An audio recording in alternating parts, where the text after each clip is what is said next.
kabajamtoota hordoftoota maatii obseentuu fi nagaan waaqayyoo isiniif haa baay'atu. Akkam jirtu nagaa keessanii? Anillee nagaa kooti waaqayyoo gooftaaf haa galatu. Har'ammoo akkuma kanaan dura killee fi muuza isin agarsiise. Muuzuma haala gaariidhaan akkamitti wantoota garaa garaatti daballee fayyadama kan jedhuun isiniif qabadhee dhiyaadhe.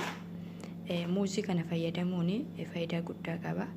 Anis itti fayyadamee waan argeef akkasumallee itti fayyadamaa waan jiruuf isiniif qoodaa jira. Muuziin kun rifeensa keenya hanga nuti yaadne walitti nuuf dheeressa, akkasumallee nuuf laaffisa jechuudha. Asitti kan argitanii muuzii bilchaataa ta'uu qaba. Akkuma viidiyoo irratti argaa jirtanii muuzii bilchaataa kana muuzii 2. Ani rifeensa kootiif muuzii 2 gahaadha. Isin immoo akka baay'ina rifeensa keessaniitti muuzii 3 fayyadamuu ni dandeessu.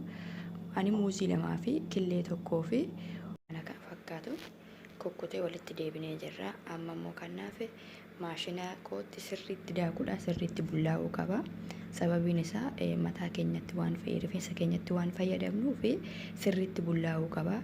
Daakee walitti deebina. Kabajamtoota hordoftoota maatii obsee kun daakee haala kana fakkaatuun daakee isinitti deebi'ee jira. Akkasuma killee tokkos itti godheera, akkasumallee zayituuna akkuma san argaa jirtan kana tokko itti godhe, ooyilis kanama tokko itti godhe. Amma waliin dhahee rifeensa kiyya dibadhee isin agarsiisa. Anuun faana tura.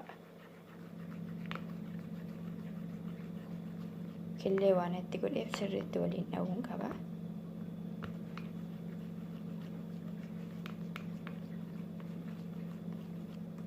Kun haala kana fakkaatu waliin dhahee jira.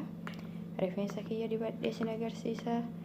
Hanga xumura viidiyoo kiyyaatti anuma agarsiisa. Rifeensa keenyaaf baay'ee tokko gaariidha. Itti fayyadamaan isiniin jedha.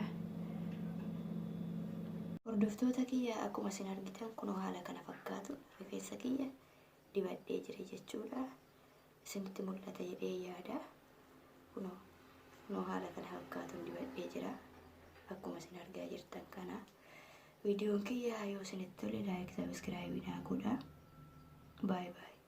Kabajamtoota maatii obseentuu fi kun rifeensa kiyya qulqulleeffadhee isinitti deebi'ee jira. Amma immoo kanaaf xumura irratti xiqqoo akka bishaan saanaaf goggoguu fi kaaksii kanaan goggogsa jechuudha, shashwaa kanaani. Hanga xumura viidiyoo kiyyaatti nu hordofaa. Viidiyoon kiyya yoo isinitti tole immoo like, subscribe gochuu dagatina hordoftoota koo. Walumaan haa goggogsinu daqiiqaa 2-3 isiniin jedha. Bye bye gama kootiin.